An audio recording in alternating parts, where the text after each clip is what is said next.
Crown Prince. And very importantly, your son, your beautiful son, who has a great reputation, you know that. Thank you, Mr. President. Great reputation as a smart, hardworking guy, so it's good to say hello to you. Congratulations. We've had a tremendous relationship, I have personally, with Bahrain over the years, and has been a fantastic ally. And anything they needed, we helped them, and anything we needed, they helped us. And we're going to be talking about a lot of different things, including the most perfect military maneuver that anybody's seen probably in 50 years, which took place a few weeks ago in Iran, knocked out their entire potential nuclear capacity. And it was obliterated. You know, I used that term. They said, well, maybe that's too much. I said, no, it turned out it was more than obliterated. They can't go back. And we're just really going to talk about some things, including trade. We're going to be discussing trade. We do a lot of trading with Bahrain. And we're going to have lunch after this, but we'll take some questions. At first, I'd like to ask the Crown Prince to say a couple of words. And he also has a father who's living and well and doing fantastically, as I understand it. He is. And somebody who's respected all over the Middle East and all over the world. And thank you very much for being here. Thank you, Mr. President. Thank you, one and all. It is indeed a great honor to be here on this fine morning to put into action the relationship that exists between our two countries. We will be discussing security issues, we'll be discussing trade and investment, which is very important. We're very happy to be announcing $17 billion worth of deals that are coming to the United States. And this is real. This isn't... it's real money. These aren't fake deals. These are real deals. They don't have to borrow the money. We don't have to borrow it. It's coming in.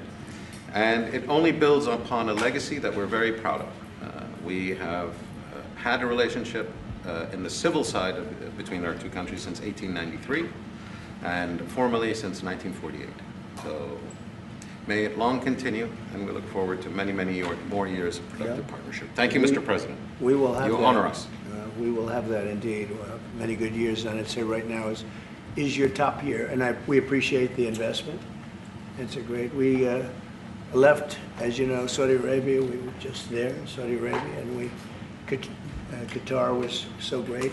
Leaders great. We had UAE, and we had a couple of other visits, but all great places, and we left with $5.1 trillion of investment, and they all want to be investing in the United States now. We have, I think we have over $16 trillion of investment coming in, which is a record, and we're only a little bit into the year.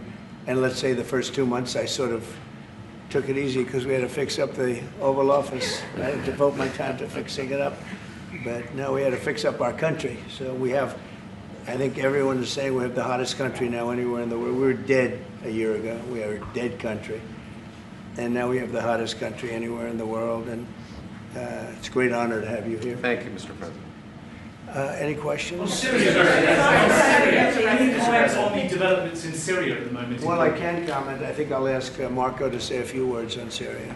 Yeah, it's complicated, obviously. These are historic, long-time rivalries between different groups in the southwest of Syria, Bedouins, the Druze community, and it led to an unfortunate situation and a misunderstanding, it looks like, between the Israeli side and the Syrian side. So we've been engaged with them all morning long and all night long with both sides, and we think we're on our way towards a real de-escalation and then hopefully get back on track in helping Syria build a country and arriving at a situation there in the Middle East is far more stable. So in the next few hours, we hope to see some real progress to end what you've been seeing over the last couple hours. Mr.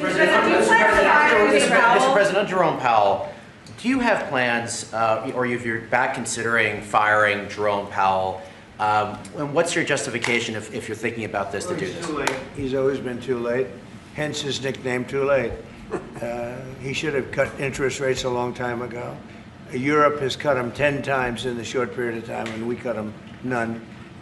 The only time he cut them was just before the election to try and help Kamala or Biden, whoever the hell it was, because nobody really knew. Obviously, that didn't work, but he tried to cut them for the Democrats, Kamala, and How did that work out? You'll tell me. It didn't work out too well, did it? But I think he does a terrible job. He's costing us a lot of money, and we fight through it. It's almost, the country's become so successful that it doesn't have a big impact, but it does hurt people wanting to get a mortgage. People want to buy a house. He's a terrible Fed chair. I was surprised he was appointed. I was surprised, frankly, that Biden put him in and extended him, but they did. So, no, we're not planning on doing anything. We're very concerned.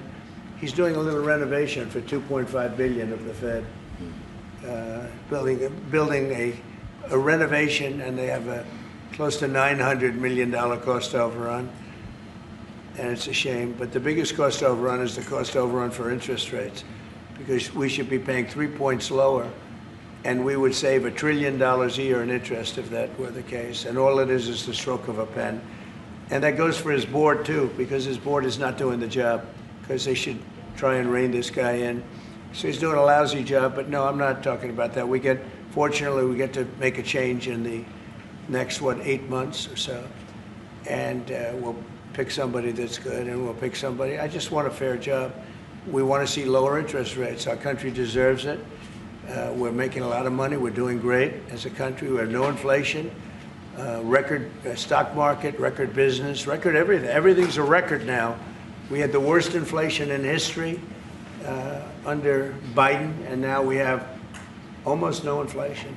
We've done a great job, and we should have the interest rates cut. So you were saying the other day that Scott Bessent, you're so happy with him at Treasury that he's not your top option to replace Jerome Powell whenever that may be, whenever you decide what you want to do with him. Scott's doing a very good job. I'm very happy with Scott. Is Kevin Hassett on the top of your list? Kevin's somebody would consider. Kevin is fantastic, too. We have a lot of good people for that job. It's not a tough job, to be honest.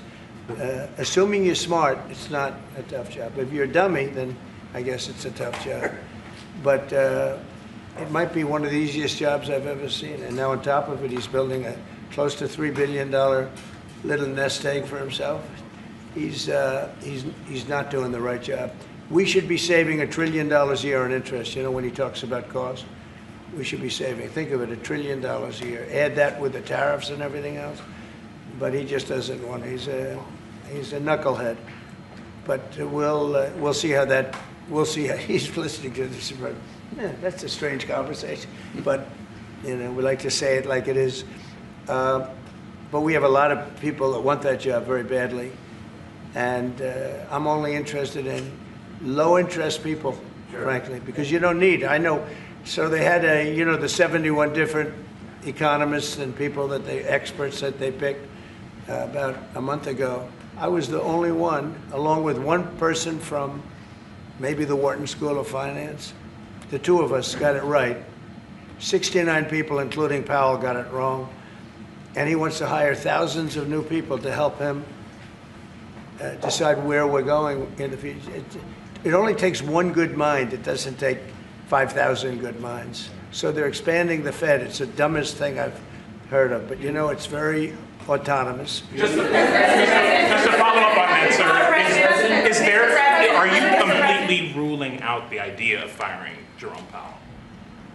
I don't rule out anything, but I think it's highly unlikely unless he has to leave for fraud. I mean, it's possible there's fraud involved with the $2.7 billion renovation. This is a renovation.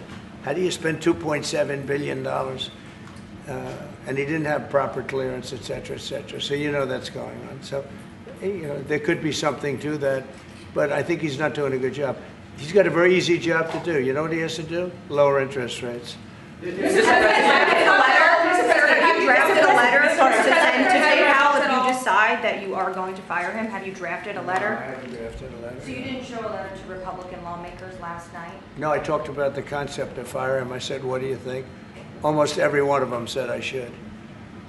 But I'm more conservative than they are. Mr. President? No, we talked about it. In fact, we had 11 of the 12 people here yesterday, for a very big bill having to do with crypto, et cetera, and other things. And all of the votes are going with us, every single vote.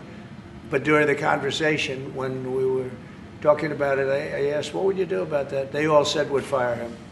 Mr. President. Mr. President. Thank you for taking my question, sir. You were in Pennsylvania yesterday. You unveiled $92 billion worth of investments. One of those jumped out, though, $15 billion in Homer City to build the largest natural gas power plant ever. I was at the rally where you told Homer City residents that you would not forget them when the biggest coal plant in Pennsylvania closed down. You delivered for them yesterday. What message do you have to those residents? Well, I'm happy. Homer City, I was there and I said, I'm going to produce something, I don't know what, because they had shut down this massive coal plant, one of the biggest in the country. And it was just purchased by the gentleman that you met yesterday, a very substantial man. I don't know if he's maybe not as substantial as you, I'm not sure. But he's pretty substantial, you know who I'm talking about. And they're going to spend billions of dollars on rebuilding it, and it's going to be the largest plant of its kind in the world, I believe, actually in the world. And it's going to be great. So we really fulfilled that promise to Homer City.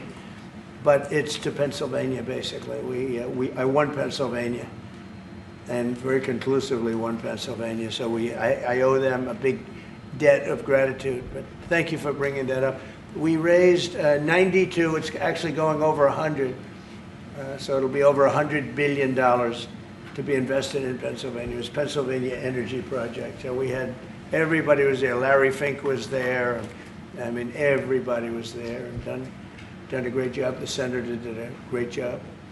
And we were very proud. That was a great meeting yesterday. Thank you very much. Mr. President, actually for each of you, so for the Crown Prince, are you planning on taking any of the Patriot missiles that you're going to receive from the United States and divert those to help Ukraine? We have no current plans, as we have an operational requirement inside Bahrain to keep them there for the present time. He's got plenty of them, too. And Mr. President, on the fentanyl bill, They're wonderful. They're wonderful pieces of kit. They work very well. American technology is the best. Yep. and on the fentanyl bill that you're That's signing. maybe the most important part of this. He has his choice of everything, and we make the best military equipment by far in the Bar world. none. There's nothing close, right? Bar none. Yeah, thank you.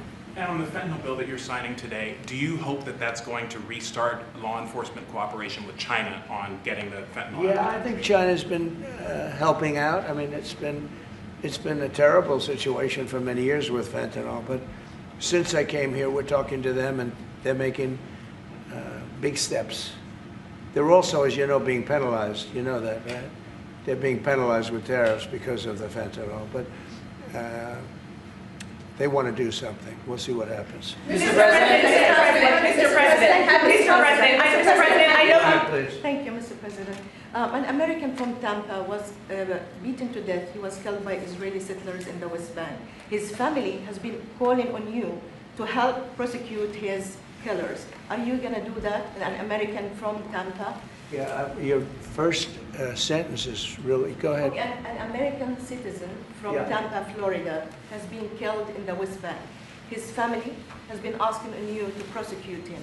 Are you going to help finding his Yeah, killers? well, so first of all, have you seen yesterday, Ambassador Huckabee has asked the Israelis to conduct an investigation. We want to get all the information about who was involved. We protect all American citizens anywhere in the world, especially if they're unjustly murdered or killed.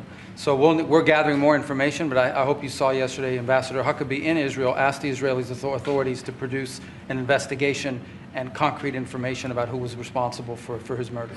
They're reporting that tomorrow. We have a meeting on it. They're going to be reporting that to me. Can I ask the Crown Prince a Yeah. question, please? Do you think that the Gulf area now is more secure, and do you believe that a negotiation with Iran is necessary at this stage? Well, I definitely believe that the volatility of the situation has been reduced. And we didn't know where it was going to go on the Sunday. We were very glad when we found out on the Monday. Let me put it that way. And should the Iranians want to negotiate, I believe the ball's in their court. That is the true reality of where we stand today. They are the ones that stand to benefit from a negotiation. And they do. They want to negotiate.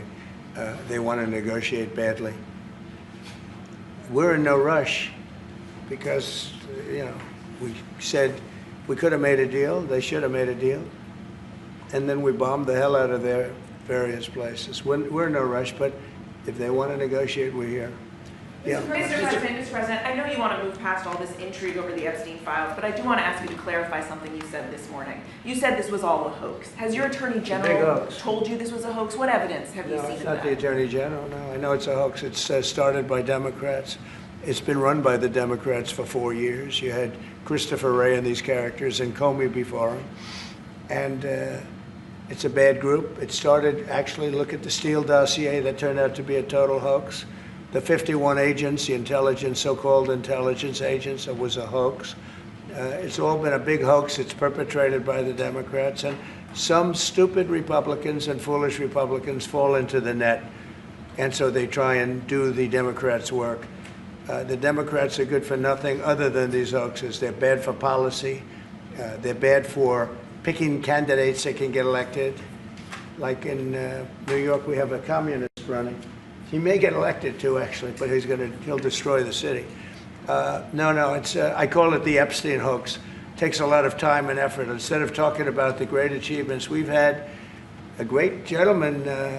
Yesterday, as you know, went on CNBC and he made the statement that Trump may go down as the greatest president of all in the United States. And instead of talking about the things we've achieved, we've had tremendous achievement. They're wasting their time with a guy who obviously had some very serious problems, who died 3-4 years ago. I'd rather talk about the success we have with the economy, the best we've ever had, and all of the things we've done, including the Middle East. I mean, you see it. Instead, they want to talk about the Epstein hoax. And the sad part is it's people that are really doing the Democrats' work. They're stupid people. Yeah, go ahead. Mr. President, there's lots of reports coming into this meeting that you planned on firing Fed Chair Jay Powell. Markets reacted. Is that right? Those are reports, but they're not true. So what would be useful to know, are you committed to picking someone from the outside? Are you going to interview individuals that are so on the many board people right that now? want that job. I have people that I've known a long time, they're calling me, begging for the job. You know what you need there? A smart person with common sense, but you need a very smart person for that job. I think it's one of the easiest jobs in government. You show up once a month and you make a statement about where the economy's going, and we're going to raise or lower interest rates. It's probably the easiest job I've ever seen. That's why I'm trying to figure, why does he want to expand and add more people? He's going to add more economists to tell him what to do. But the economists, I was right. All the economists were wrong. They admitted it. They admitted it this morning. Quiet. Go ahead. Mr. President, on Jerome Powell, you mentioned fraud in an earlier answer. Are you saying you want to investigate the Fed chair for fraud related to this renovation? Well, I think he's already under investigation. He spent far more money than he was supposed to on rebuilding. I didn't see him as being the kind of guy that would want to have parks, rooftop parks and everything else on top of buildings, but who wants to spend that money for the Fed? The Fed is supposed to sit there and say where interest rates are going and a couple of other very easy things to do. And he spent $2.5 billion. I think he's got some problems. Mr. President, thank you, sir. You also reported a monthly surplus in the month of June, $27 billion. $25 billion. A ton of money. With these new tariff rates coming into effect on August 1st, we're going to be bringing in even more tariff revenue specifically. How much revenue do you think we can consistently bring in from these tariffs, and how big of a game changer is this, not only for the economy, but also fiscal responsibility? Well, we're going to be bringing in, already we've brought in over $100 billion. We'll be bringing in hundreds of billions of dollars. And the tariffs really haven't kicked in that much other than automobiles and steel. August 1st is a big day. August 1st is when very substantial money comes into our country.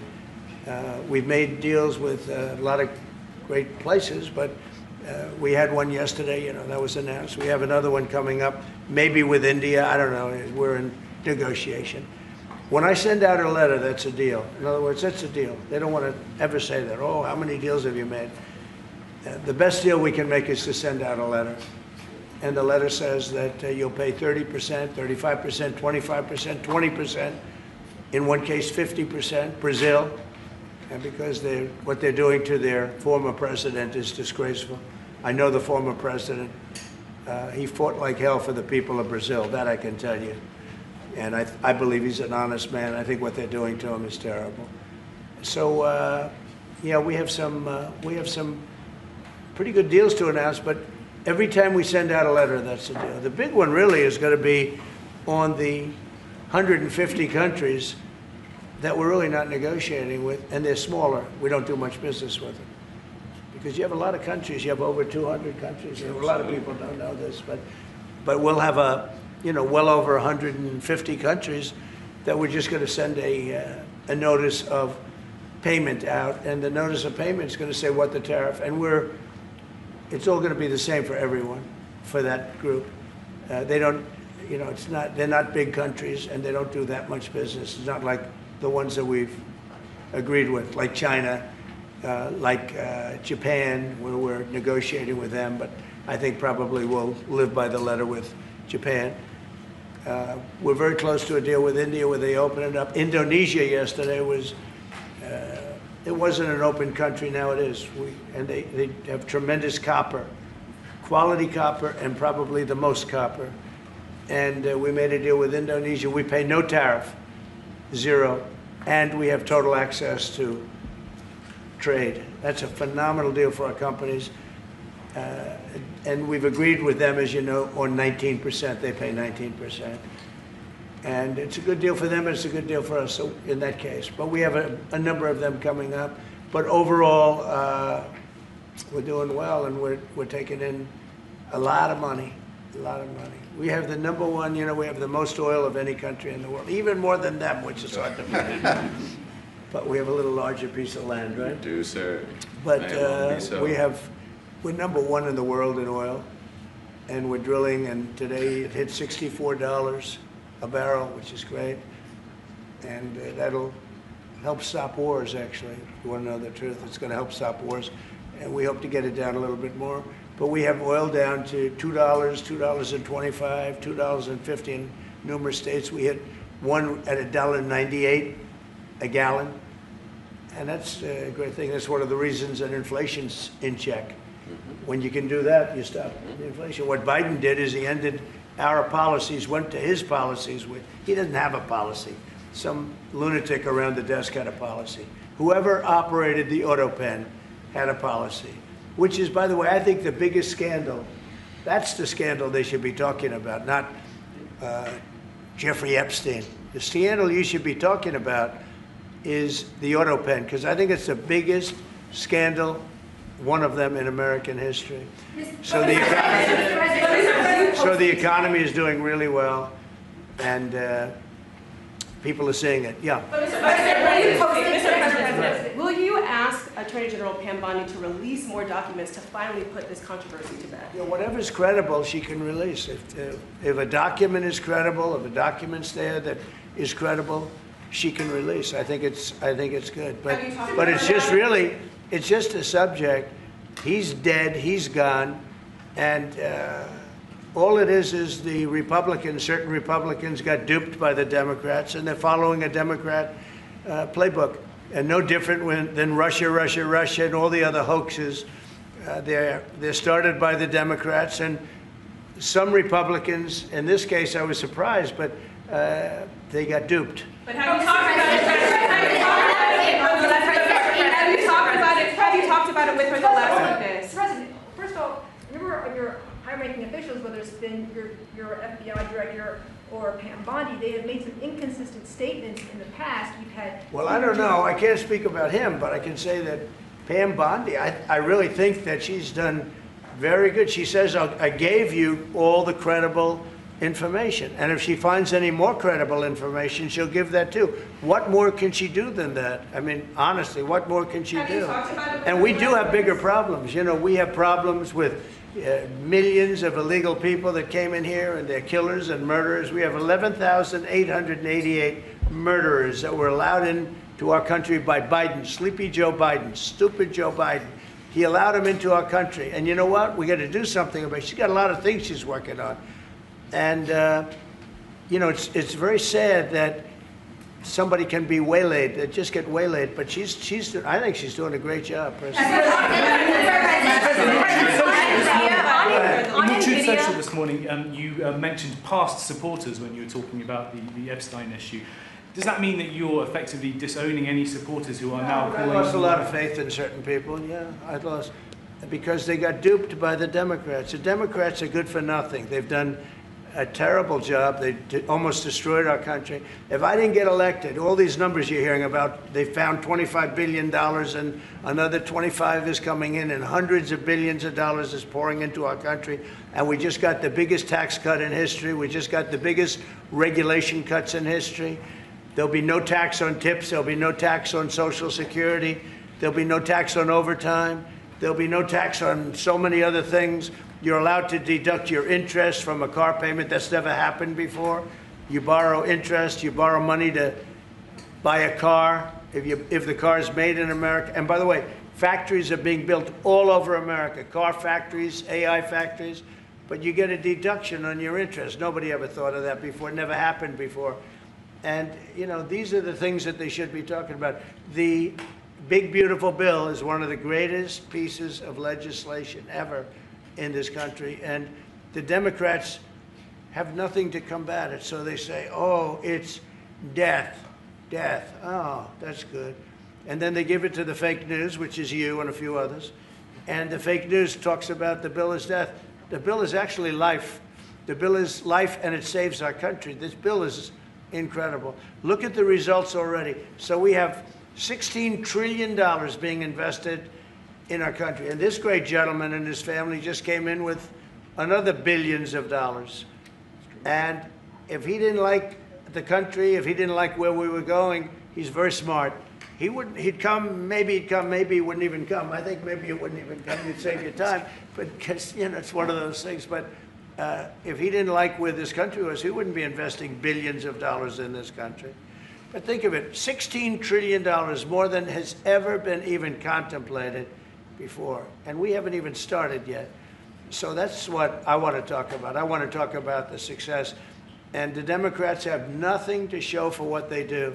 They almost destroyed. They allowed 25 million people to come into our country, gang members, jailbirds, from all over the world, not South America, from all over the world. They allowed them to come into our country from mental institutions, insane asylums, just walk right through. They couldn't come into your country. They couldn't come into any country in the world except our country. And they came in from the worst places, gang members, drug dealers. They all came in. Turn it off, please. They all came in, and I'm doing something about it. We have it under check right now. We got rid of a lot of the murderers already. Some of them we put in our prisons because they're so bad we don't want to take a chance in putting them in a foreign prison, have them come back. But we've done a great job. Our country's in great shape. We literally have the hottest country anywhere in the world right now. And it's true what the king said, what a lot of people said. We were a dead country. 1 year ago, we were a dead country. We were laughed at all over the world. We had Afghanistan with that horrible embarrassment, most embarrassing moment in the history of our country.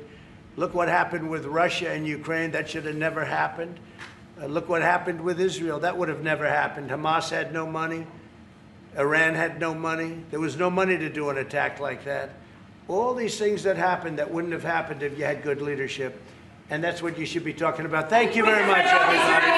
Thank you.